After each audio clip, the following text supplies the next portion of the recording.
یہودیہ میں جا کر تبلیغ شروع کی، کیونکہ وہاں بھی آہستہ آہستہ بال پرستی کی وبا پھیلنے لگی تھی۔ مگر وہاں کے بادشاہ نے بھی آپ علیہ السلام کی بات قبول نہ کی، اور بالآخر حضرت الیاس علیہ السلام کی پیشگوئی کے مطابق وہ بادشاہ برباد ہو گیا۔ چند برس بعد حضرت الیاس علیہ السلام دوبارہ اسرائیل تشریف لائے اور بادشاہ کو راہ راست پر لانے کی کوشش کی، لیکن وہ بدستور اپنی بدعمالیوں میں مبتلا رہا۔ آخر کار وہ بیرونی حملوں اور مہلک بیماریوں کا شکار ہو گیا، اور اللہ تعالیٰ نے اپنے نبی کو واپس بلا لیا۔ اس دوران حضرت الیاس علیہ السلام بادشاہ کے ظلم و ستم سے تنگ آ کر ایک غار میں روپوش ہو گئے اور تقریباً 10 برس تک وہیں قیام فرمایا۔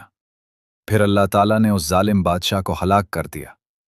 اس کے بعد دوسرا بادشاہ تخت نشین ہوا تو حضرت الیاس علیہ السلام نے اسے دوبارہ دعوت توحید دی۔ اس دعوت کے نتیجے میں ایک بڑی تعداد ایمان لے آئی، مگر باقی رہ جانے والے تقریباً 10,000 افراد کو قتل کر دیا گیا۔ اسی زمانے میں اسرائیل اور یہودیہ کی سرحدوں کے قریب چند وحشی قبائل آباد تھے، جو کبھی کبھار لوٹ مار کے لیے حملے کرتے تھے۔ وقت گزرنے کے ساتھ وہ اس قدر طاقتور ہو گئے کہ انہوں نے یہودیہ پر بھی چڑھائی کر دی۔ شہر میں لوٹ مار اور آگ و خون کا بازار گرم ہو گیا، اور ایزبیل کی بیٹی کو اغوا کر کے ساتھ لے گئے۔ یہورام نامی یہودی بادشاہ خوف کے مارے ایک غار میں جا چھپا، مگر وہاں اسے ایسی مہلک بیماری لاحق ہوئی کہ اس کی آنتیں جسم سے باہر نکل آئیں۔ اس کے بعد وہی وحشی قبائل اسرائیل کی طرف بڑھے اور شہر کو مکمل طور پر تھانہ و برباد کر دیا۔ اخی اب اور اس کے بیٹے قتل کر دیے گئے، جبکہ ملکہ ایزبیل، جسے اپنی طاقت اور حسن پر بڑا غرور تھا، جب ہلاک ہوئی تو اس کے جسم میں نیزہ پیوست تھا۔ پھر لوگوں نے اپنی آنکھوں سے دیکھا کہ جنگلی کتے اس کی لاش کو نوچ نوچ کر کھا رہے تھے۔ یہ دراصل وہی بددعا تھی جو ایک بزرگ نے اپنی شہادت کے وقت ایزبیل کو دی تھی۔ اس کی موت کے لمحے نہ اس کا معبود کام آیا، نہ لشکر، نہ حسن، اور نہ ہی اس کی طاقت۔ ناظرین، حضرت الیاس علیہ السلام ان عظیم انبیاء کرام میں سے ہیں جنہوں نے اپنی پوری زندگی جاہ و حشمت کو ٹھکرا کر صرف اللہ تعالیٰ کے دین کی دعوت دینے میں گزاری۔ ناظرین، حضرت الیاس علیہ السلام نے اپنی پوری زندگی دنیا کی جاہ و حشمت اور دولت و ثروت سے بے نیاز ہو کر گزاری۔ آپ نے نہ رہنے کے لیے کوئی عالی شان گھر بنایا اور نہ ہی کھانے پینے کی فکر میں پڑے۔ جو کچھ میسر آ جاتا وہی تناول فرما لیتے، اور اگر کچھ نہ ملتا تو پانی پر ہی گزارا کر لیتے۔ دن کا بیشتر حصہ دعوت و تبلیغ میں گزرتا اور راتیں یاد الہی میں بسر ہوتی۔ جب نیند غالب آتی تو جہاں موقع ملتا وہیں آرام فرما لیتے۔ تاریخی روایات اور بعض سفرناموں میں ذکر ملتا ہے کہ وادی سینا میں واقع جبل طور کے قریب ایک مقام کو الیاس سے منسوب کیا جاتا ہے، جہاں روایت کے مطابق حضرت الیاس علیہ السلام دشمنوں سے بچنے کے لیے روپوش ہوئے تھے۔ آخرکار اللہ تعالیٰ نے حضرت الیاس علیہ السلام کو ایک آتشی گھوڑے پر سوار کر کے آسمان کی طرف اٹھا لیا، اور بعض روایات کے مطابق وہ حضرت عیسیٰ علیہ السلام کی طرح زندہ ہیں۔ بلکہ حضرت کعب الاحبار رحمۃ اللہ علیہ سے یہ روایت بھی منقول ہے کہ 4 انبیاء کرام اب تک زندہ ہیں۔ زمین پر حضرت خضر علیہ السلام اور حضرت الیاس علیہ السلام، جبکہ آسمان پر حضرت عیسیٰ علیہ السلام اور حضرت ادریس علیہ السلام۔ بعض روایات میں یہ بھی بیان ہوا ہے کہ حضرت خضر علیہ السلام اور حضرت الیاس علیہ السلام ہر سال ماہ رمضان میں بیت المقدس میں جمع ہوتے ہیں اور روزے رکھتے ہیں۔ بعض احادیث میں یہ ذکر بھی ملتا ہے کہ غزوہ تبوک کے راستے میں حضور نبی کریم صلی اللہ علیہ وسلم کی ملاقات حضرت الیاس علیہ السلام سے ہوئی۔ ناظرین، یہاں یہ بات بھی واضح رہے کہ بعض مفسرین کی ایک چھوٹی جماعت نے یہ رائے پیش کی ہے کہ حضرت الیاس علیہ السلام دراصل حضرت ادریس علیہ السلام ہی کا دوسرا نام ہے، جبکہ بعض نے یہ بھی کہا کہ حضرت الیاس علیہ السلام اور حضرت خضر علیہ السلام ایک ہی شخصیت ہیں۔ تاہم بہت سے محققین نے ان آراء کی تردید کی ہے، کیونکہ قرآن کریم میں دونوں کا الگ الگ ذکر موجود ہے، اس لیے انہیں ایک ہی شخصیت قرار دینے کی کوئی مضبوط دلیل نہیں ملتی۔ حافظ ابن کثیر رحمۃ اللہ علیہ نے بھی اپنی تاریخ میں دونوں کو الگ الگ نبی قرار دیا۔ حضرت ادریس علیہ السلام کو حضرت نوح علیہ السلام کے بعد اور حضرت ابراہیم علیہ السلام سے پہلے نبوت عطا ہوئی، جبکہ حضرت الیاس علیہ السلام کو بنی اسرائیل کی ہدایت کے لیے مبعوث کیا گیا، اور آپ کا زمانہ حضرت موسیٰ علیہ السلام کے بعد کا ہے۔ اس طرح دونوں کے درمیان صدیوں کا فاصلہ ہے۔ امام تبری رحمۃ اللہ علیہ لکھتے ہیں کہ حضرت الیاس علیہ السلام دراصل حضرت علیسیٰ علیہ السلام کے چچازاد بھائی تھے، اور آپ کی بعثت حضرت حزقیل علیہ السلام کے بعد ہوئی۔ یہ علمی وضاحت اس بات کو سمجھنے میں مدد دیتی ہے کہ حضرت الیاس علیہ السلام، حضرت ادریس علیہ السلام اور حضرت خضر علیہ السلام تینوں الگ الگ انبیاء ہیں، اور ہر ایک کا اپنا مخصوص زمانہ اور مقام ہے۔ بلکہ حضرت خضر علیہ السلام اور حضرت الیاس علیہ السلام کی موجودگی کا ایک واقعہ سیرت کی کتابوں میں بھی مشہور ہے۔ جب حضور خاتم النبیین صلی اللہ علیہ وسلم نے اس دنیا سے پردہ فرمایا تو حضرت ابوبکر صدیق رضی اللہ عنہ حاضر ہوئے، دل سے انا للہ و انا الیہ راجعون پڑھا، پھر اپنے محبوب آقا رسول اللہ صلی اللہ علیہ وسلم پر درود شریف پڑھتے ہوئے آپ کے فضائل بیان کرنے لگے۔ گھر والوں کے رونے کی آوازیں بلند ہونے لگیں، اور یہ آہیں مسجد میں موجود نمازیوں تک بھی پہنچنے لگیں۔ جب بھی حضرت ابوبکر صدیق رضی اللہ عنہ آقا مصطفیٰ صلی اللہ علیہ وسلم کے فضائل بیان کرتے، گریہ و زاری اور بھی بڑھ جاتی۔ اسی اثنا میں ایک باوقار شخص دروازے پر آیا اور بلند آواز سے کہا، السلام علیکم اے گھر والو، اللہ کا فرمان ہے کہ ہر جان کو موت کا مزہ چکھنا ہے۔ یہ الفاظ سن کر سب حیران رہ گئے۔ سب نے غور سے سننے کی کوشش کی، مگر یہ سمجھ نہ سکے کہ آواز دینے والا کون ہے۔ جب محفل میں خاموشی چھا گئی تو وہ آواز بھی تھم گئی۔ کچھ دیر بعد دوبارہ ایک پراثر آواز سنائی دی، اے گھر والو، ہر حال میں اللہ کا ذکر کرتے رہو اور اس کی حمد و ثنا بیان کرو، تاکہ تمہارا شمار اس کے مخلص بندوں میں ہو۔ آزمائش کے وقت اللہ کی یاد صبر عطا کرتی ہے، اور محبوب چیز کے چھن جانے پر بھی جو اللہ کو یاد رکھے اسے عظیم اجر عطا ہوتا ہے۔ اسی کی اطاعت کرو اور اس کے حکم پر قائم رہو۔ اس پر حضرت ابوبکر صدیق رضی اللہ عنہ نے فرمایا کہ یہ دونوں آوازیں حضرت سیدنا خضر علیہ السلام اور حضرت سیدنا الیاس علیہ السلام کی تھیں، جو بارگاہ رسالت میں حاضر ہوئے تھے۔ روایات میں یہ بھی آتا ہے کہ ایک مرتبہ حضرت الیاس علیہ السلام حضور اقدس رسول اللہ صلی اللہ علیہ وسلم کے لشکر کے ساتھ ایک غار میں موجود پائے گئے، جہاں وہ دعا کر رہے تھے، اے اللہ، مجھے احمد صلی اللہ علیہ وسلم کی امت میں شامل فرما دے، وہ امت جس پر تیری رحمتیں اور برکتیں نازل ہوتی ہیں اور جس کی دعائیں قبول کی جاتی ہیں۔ اسی موقع پر حضرت الیاس علیہ السلام نے پیارے آقا رسول اللہ صلی اللہ علیہ وسلم کی خدمت میں سلام بھی پیش کیا۔ حضور اقرا صلی اللہ علیہ وسلم نے انہیں گلے لگایا، اور دونوں مقدس ہستیاں غار میں بیٹھ کر باہم گفتگو کرتی رہیں۔ بعض روایات میں یہ بھی ذکر ملتا ہے کہ صلح حدیبیہ کے موقع پر ہونے والی بیعت رضوان میں بھی حضرت خضر علیہ السلام اور حضرت الیاس علیہ السلام موجود تھے، جو اس بات کی علامت ہے کہ یہ دونوں انبیاء اللہ تعالیٰ کے خاص مقرب بندوں میں شمار کیے جاتے ہیں، اور تاریخ نبوت میں ان کا مقام ہمیشہ بلند رہا ہے۔ ناظرین، حضرت الیاس علیہ السلام ایک عظیم المرتبت نبی اور اللہ تعالیٰ کے نہایت محبوب بندے تھے۔ آپ کا قد بلند، سر مبارک بڑا، جسم دبلا پتلا اور پیٹ اندر کی طرف تھا، جبکہ ٹانگیں باریک اور جلد خشک و کھردری تھیں۔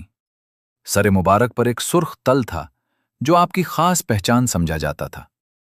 اللہ تعالیٰ نے آپ کو 70 انبیاء کی قوت عطا فرمائی تھی، اور غضب و جلال اور قوت و طاقت میں آپ کو حضرت موسیٰ علیہ السلام کے مشابہ قرار دیا جاتا ہے۔ شکل و صورت میں بھی آپ میں حضرت موسیٰ علیہ السلام سے مماثلت بیان کی جاتی ہے۔ آپ کی کرامات کا یہ عالم تھا کہ آگ، پہاڑ اور جنگل کے شیر تک آپ کے تابع ہو جاتے تھے۔ یہ تمام واقعات ہمیں حضرت الیاس علیہ السلام کی روحانی عظمت، نبوی قوت اور اللہ تعالیٰ کی خاص عنایت کا اندازہ دلاتے ہیں۔ دوستو، حضرت الیاس علیہ السلام کی زندگی ہمیں یہ عظیم سبق دیتی ہے کہ انسان چاہے خوشحالی میں ہو یا تنگی اور آزمائش کے حالات میں، ہر حال میں اللہ رب العزت کی رضا کو مقدم رکھنا چاہیے۔